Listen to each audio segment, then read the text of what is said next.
I remember the moment when I first realized that my life was not what I thought it was. It happened on the day I discovered that I had been deceived, not just me, but everyone around me. My mother, with her relentless thirst for control and manipulation, had long been hiding secrets behind the glamorous facade of her life, secrets I couldn't even imagine. And him, my father, left too soon, leaving me not only an inheritance but also the invisible shadow of his own mysteries. Now, years later, standing at the threshold of my past, I couldn't tell what was real and what was just a game. Isabella, her words, her promises, it was all a trap, and now I had to choose, cling to my illusions or shatter them once and for all. In that moment, as the lies began to crumble, I realized I would have to face truths I had never wanted to confront. My name is Wanda, and I want to tell you a story. A story that seems to have been hidden in the darkest corners of my mind, yet always returned to me like a shadow that refuses to retreat. A story that began when I was just 5 or 6 years old, when the world was as simple and clear to me as a blank sheet of paper. I was a little girl, and all I knew was that my parents were happy, which meant I was happy too. But, as often happens, happiness turned out to be fragile and short-lived. At some point, my world shook, and I witnessed my seemingly unbreakable parents falling apart. Mom and Dad divorced, and I couldn't quite understand why it happened.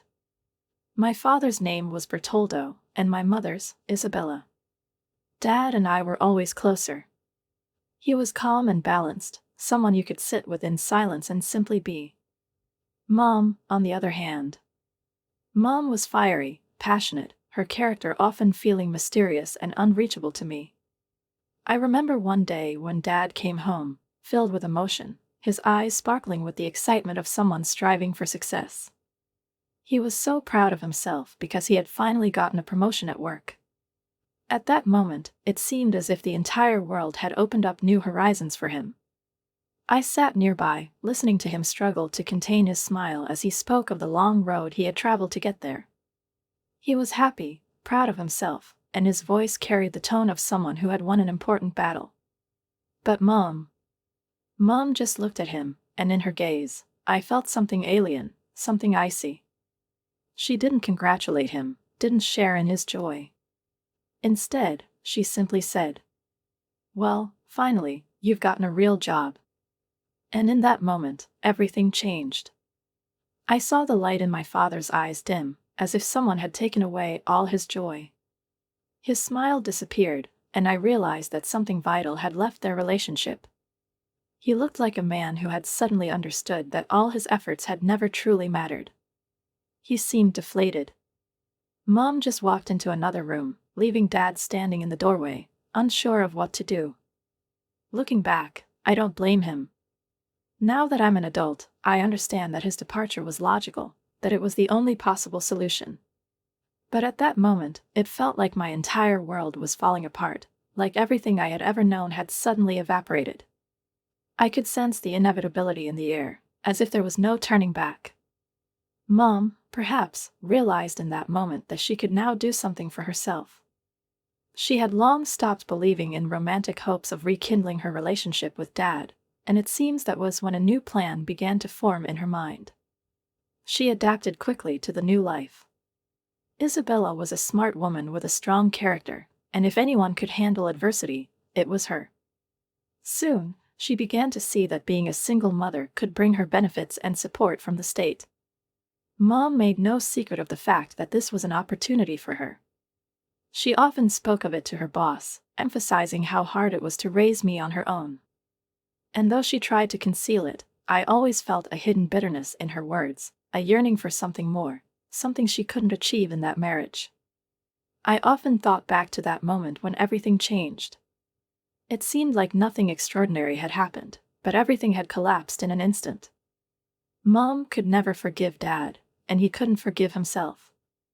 We were left alone together, and though she often talked about the hardships of life, it felt strange to me. I saw how she distanced herself from all her feelings, keeping the world at arm's length to avoid vulnerability. We began living by new rules, where everyone was responsible only for themselves. I couldn't understand why she didn't cry, why she didn't grieve as I did. But now, being older, I realized that for her, This was a way to survive. She tried to create a new order, one that suited both her and me, and in this new world, where there was no place for emotions or weakness, I learned to be strong. Mom became a different person, not a woman in love with dreams of the future, but a woman who could survive the toughest circumstances. She taught me perseverance and determination. At the time, I didn't understand why she was changing so much, but now I see, she did everything to give us a chance, and sometimes that meant becoming someone entirely different from who you truly were. The worst part was when she began interfering with my schoolwork. I would spend hours at my desk, diligently working on assignments and preparing for lessons. But every time I thought I had finished, the next morning would bring disappointment. My work would disappear. I would wake up, wasting precious time searching for what I had painstakingly written, but it was never there. All that remained were blank pages, which I had to show to my teacher. The next day, I would go to class empty-handed, stumbling over my words and making excuses to the teacher, losing confidence with every sentence. My grades, like a stone rolling downhill, began to plummet.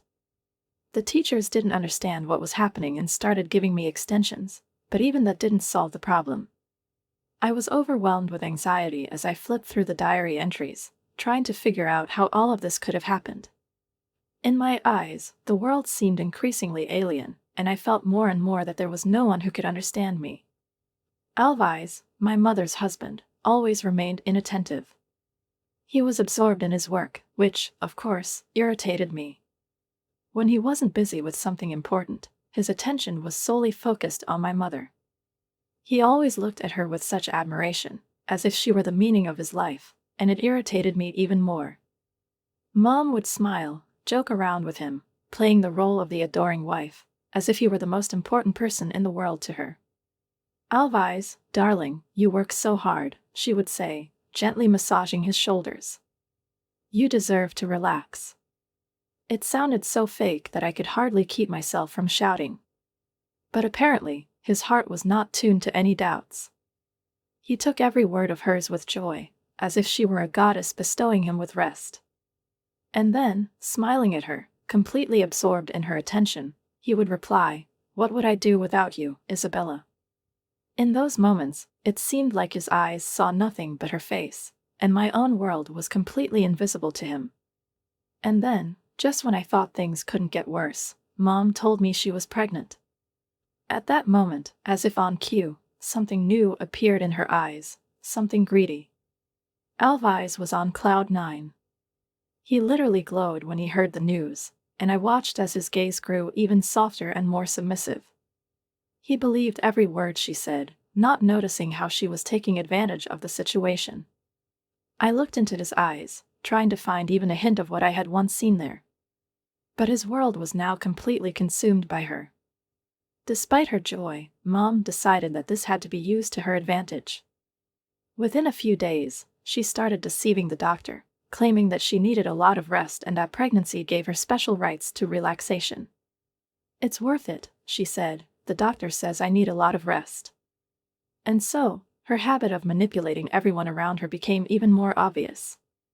She put on a whole show, as if she could barely get out of bed, as if every step she took was filled with unbearable pain. I watched as she lazily sprawled on the couch, sipping her coffee and expecting Alvise to run around her, fulfilling her every wish. His attention, which I had once longed for, was now entirely consumed by her. Alvise forgot about all the other problems, including me. My role in his life had been reduced to the bare minimum. I was just a child, constantly complaining about trivial things, while he and Mom built their perfect little world together. I stopped trying to get in their way and began to fade into the background, as if there was no place for me in their relationship. Mom manipulated him with ease, and he, as always, was ready to fall in love with every word she said. And there I was, standing by the window, looking at their picture of the perfect family, feeling my life slipping away from me. My homework disappeared more and more often, and each time, I felt like I was losing a little more of what once mattered to me. In that moment, it seemed like the world no longer existed for me. All I could feel was loneliness, stretching out like a tight string, ready to snap. And I became more and more convinced that there was no place for me in this house. However, over the next few years, we weren't planning to stay there for long. When Dad finally recovered from the destructive divorce with Mom and his business began to take off, it seemed like the worst was behind us. We lived in constant anticipation, as if our entire lives had been nothing but preparation for the moment when we would finally feel that we had arrived. For several months, I watched in awe as Dad's business skyrocketed, and it seemed that every week brought news of a new contract, a major client, or expansion into new markets. His phone never stopped ringing, and every conversation with him felt like a strategic operation, leaving little room for personal emotions. It was an amazing time. A time when we began dreaming of a new life filled with success, money, and luxury, things we had lacked during the old, difficult years. We looked for a house in the most exclusive neighborhoods of the city, dreaming of a place that would match our new status. When we finally found it, I could hardly believe my eyes. It wasn't just a house, it was a true masterpiece. 3 floors of modern architecture rising like statues against the blue sky. Floor-to-ceiling windows that allowed for space and light, and the backyard looked like it had been taken straight from a glossy magazine. Everything around us exuded wealth, grace, and completeness. My room was larger than our old apartment, and I couldn't help but rejoice as I stood in its center, feeling how the space filled me with an unfamiliar sense of freedom and independence. Dad still worked long hours, managing his thriving business, and I had essentially become his only ally in this new world, a world where every day was filled with business and worries, and I was no longer just a daughter, but a hostess. I threw myself completely into transforming our big house into a home, filled with an atmosphere of comfort and warmth, to at least make up for the emptiness that existed in our relationship, the chasm that separated Dad and me. I learned to cook exquisite dishes, filling the house with wonderful aromas that seemed to fill not just the space, but my soul. I kept everything in order and managed the household, which became something of a religion to me. Transforming this huge house into a cozy place where we could forget about all the tensions that had become part of our lives was my priority. I even created a vegetable garden in our spacious backyard, which became a sort of oasis for me.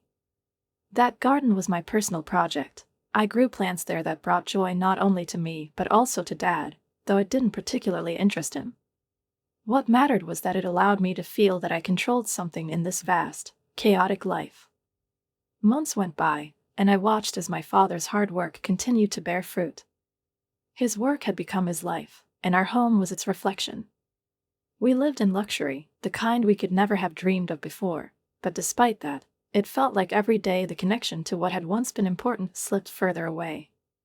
Mom, who had so easily manipulated everyone around her, now seemed like a shadow of her old self, consumed by her new lifestyle.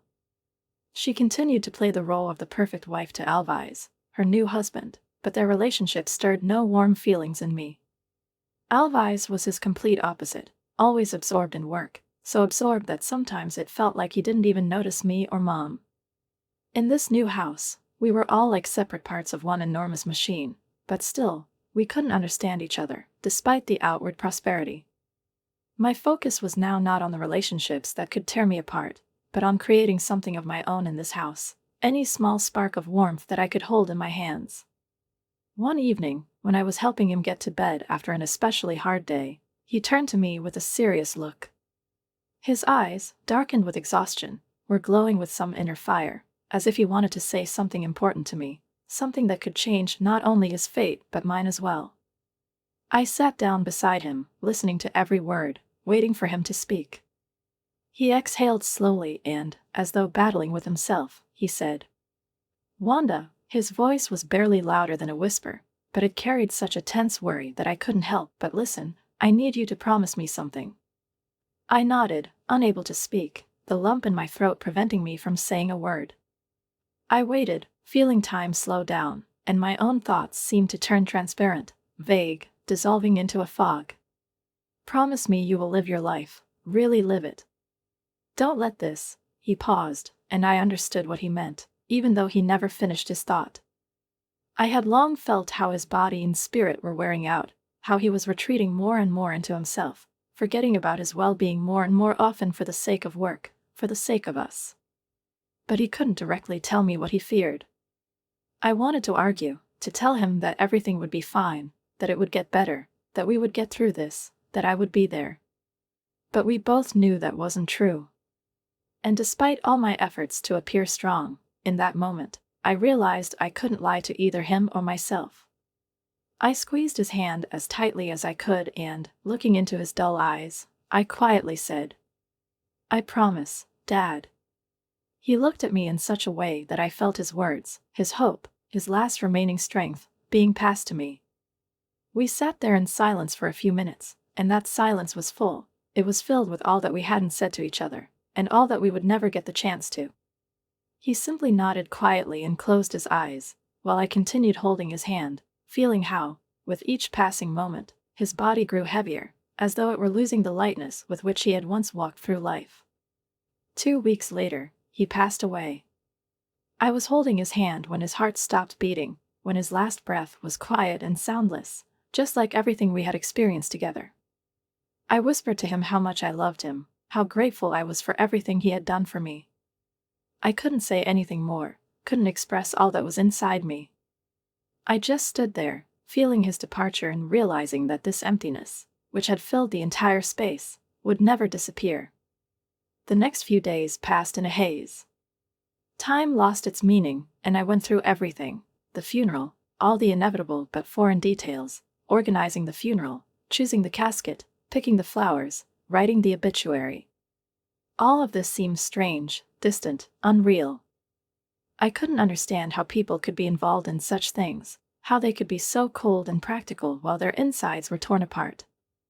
It all felt like a game, nothing more than preparation for life without him. Everything was important, yet at the same time, it didn't matter. I remember standing by his casket in the last minutes, when everyone else had left, and it was just me, alone with this horror, with the unbearable knowledge that now my life would be different, that he would no longer be by my side. I looked at his face, which had once been alive, full of strength and certainty, and couldn't believe that now it was just part of what we call memory. He had become part of my story, part of me, part of what I would carry with me until the end. But no matter what happened, I couldn't forget his request. His words echoed in my soul. I promised him I would live my life, really live it. And I could no longer allow myself to break that promise. At first, I was cautious, giving short, evasive answers, hardly noticing how the reality of losing my father began to press down on me, like a damp blanket. Each day without his presence became colder, and the shadow left by his absence filled my world more and more. I didn't know how to deal with this feeling of emptiness, how to breathe in a new world where everything was the same, but already so different. As the days passed and the reality of Dad's absence became more apparent, I found myself longing for any kind of connection, even if it came from Isabella. Our conversation started simply. She would ask about my work, the apartment, my friends. All of this sounded like phrases from a diary, repetitive questions that seemed meaningless, but perhaps they were just a way to maintain some kind of contact in this empty world. I didn't know what to expect from this communication, what it could give me, but I still kept answering her questions. At some point, I noticed that her questions began to change. "Your father's business," she said one day, almost casually, as if it were the most ordinary topic of conversation. "I hope it doesn't cause you too much stress. Bertoldo always worked so much, didn't he?" I felt her words penetrate straight through me like needles, leaving no chance for defense. Her voice carried that familiar tone, light, nonchalant, but beneath it was a cold determination that I could hardly miss. I deflected, changed the subject, as I always did when something important, something painful, came up. The truth was, I was still trying to absorb everything my father had left me. The company, the real estate portfolio, the connections he had built over the years. It was overwhelming, like a yellow glow on the horizon, making me chase it, but not allowing me to understand where it was leading. In the emptiness, something inside me responded to her words, some instinct honed over years of Isabella's manipulations. It told me to remain silent, not to reveal all my cards, not to fall for her questions, but her shadow continued to haunt me. Weeks turned into months, and over these months, I realized that my attempts to avoid her were just a delay, a futile struggle against something that already resided within me. Isabella's hints became less subtle.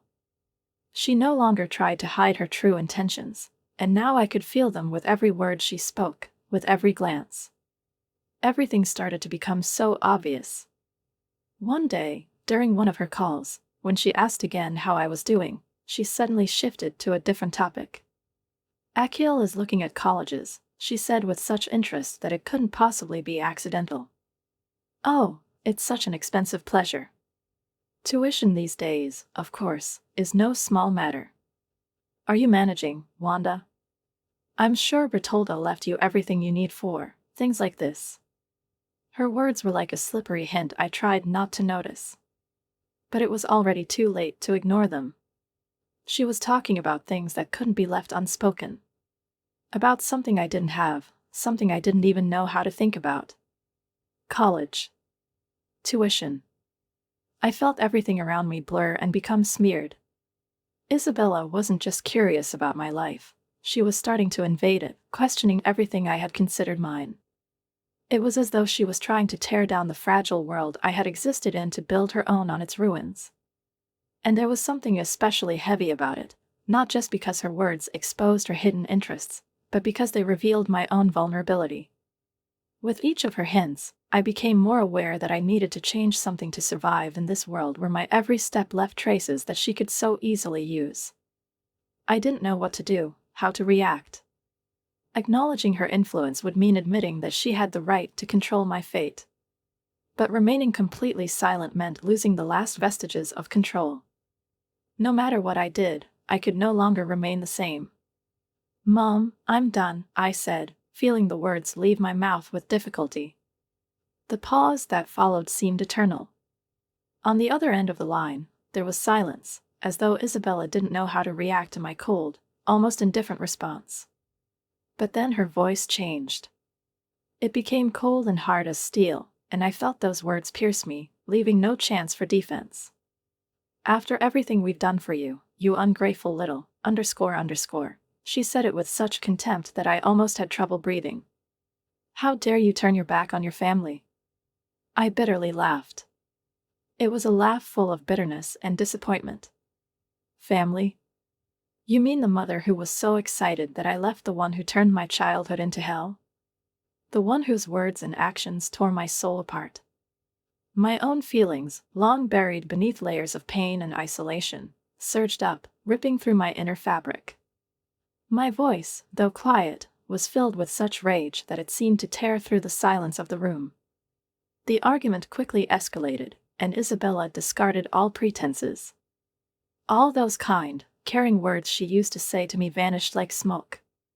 Instead, she began throwing accusations and insults, as if that were the only way she could find solace in her own disappointment.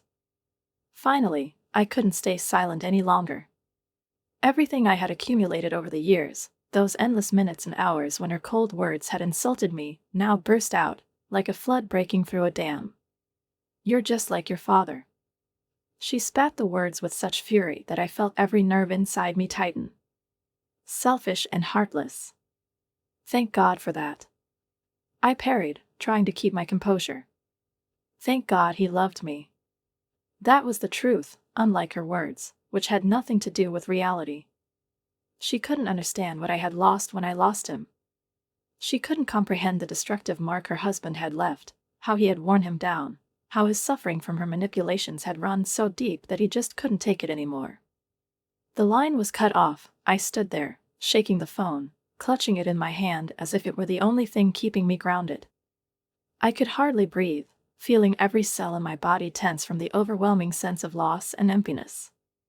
The words Isabella had said didn't matter, they weren't true. But this moment, this silence after her words, was deafening. It felt like the entire world had suddenly gone quiet, and I was left alone with myself, with the empty space around me. Never in my life had I felt so helpless. When the opportunity for a month-long business trip abroad was offered, I didn't hesitate. It was a chance. A chance to leave, to go away, to clear my head, to not be here. In these walls, in this house that had once been full of hopes, dreams, and ambitions, there was now only the echo of my past. I grabbed hold of that chance like a lifeline, not thinking about what awaited me. I just knew I needed to leave. When I sat down on the plane, bathed in the cold light of the airport, and the familiar landscapes passed by outside the window, I felt a strange sense of liberation. Perhaps it was not only physical distance but emotional distance as well. I was leaving everything behind, Isabella with her manipulations, the house that had become a prison to me, and myself, the one who had tried for too long to please those who didn't deserve her efforts. I knocked on the door, and adrenaline literally coursed through my veins, burning every nerve. My heart beat so fiercely in my chest that it felt like it was about to burst out. Alvise opened the door, his face filled with confusion, his eyes wide open, like someone who had just woken from a nightmare. "Wanda, what's going on?" he asked, his voice laced with concern, but also confusion. I didn't answer. I simply pushed past him, sharply and decisively, into the house. There was something invisible but sharp burning in my eyes. I needed to meet Isabella. Everything I had learned required immediate explanation, and I couldn't wait. "Where is she?" I demanded. My voice sounded dull and tense, like a taut string. Alvise stood still not understanding what was happening. I saw his expression begin to change, a shadow of doubt flickering in his eyes. "Wanda, what's going on?" he repeated, his voice now tinged with not only worry but fear. I wasn't going to waste time with empty talk. "Where is Isabella?" I repeated, still not moving from my spot. Alvise, bewildered, hesitated, trying to explain. He didn't know what was happening. Thousands of thoughts were likely racing through his mind, but none could find their way out. He looked like a man who had suddenly found himself at the eye of a storm, not knowing how to escape. But all I saw in his eyes was fear. He was hiding something, and I was going to find out what. "Wanda, this is," he started, but didn't finish, his voice trembling. I stepped closer to him and insisted. "Isabella's confession." I said these words quietly, but they echoed in the house. Alvise looked like a man who had just been knocked off his feet. He didn't yet understand what I meant, but I knew everything that had happened was much worse than I could have imagined. My words left him no chance for an excuse. And as I continued speaking, I saw the color drain from his face. "But that's impossible," he finally exhaled, staring at me with a bewildered expression, and some strange unease appeared in his eyes. He hesitated, trying to collect his thoughts. "We don't need the money for Achilles' education. I've already set aside funds for it." He said this as if justifying himself to himself. As if none of this drama concerned him, as though he were merely an observer, not a participant in everything that had been happening. I stared at him. We were silent, and then, when I looked at his face, I realized he knew nothing. And then, as if the stars had fallen from the sky, realization hit us both. The revelation struck us where we stood, like a thunderclap on a clear day. Alvise, clearly stunned, began nervously pulling out financial reports and credit card statements. His hands shook, and I saw him trying to make sense of the papers, which seemed to be his last lifeline at that moment. We began to go through them, and the picture that unfolded before us was horrifying. Mom had secretly taken out loans. Right before my eyes, a ruthless and endlessly heavy scene unfolded. Isabella, with all the skills of a manipulator, had been gliding through life, unaware that behind her actions trailed a growing trail of debts, ever-increasing liabilities. "I had no idea," whispered Alvise, his voice full of shock as he realized everything. He, like me, had been deceived. We both, each in our own way, had become victims of her cunning manipulations. As I looked at him, I felt a strange mix of regret and pity. He had been as deceived as I had been, during the time we spent under the same roof with that woman. I couldn't say that he didn't deserve it, but I felt sorry for him, because, like me, he had believed in her pretense, in her words, which were great lies, so empty that they could only lead to this moment. And so, as we sat there in the room, surrounded by papers, debts, and silence, it was hard to believe that this was the same life I had once believed in. The life where it seemed we could handle any difficulty, as long as we were together.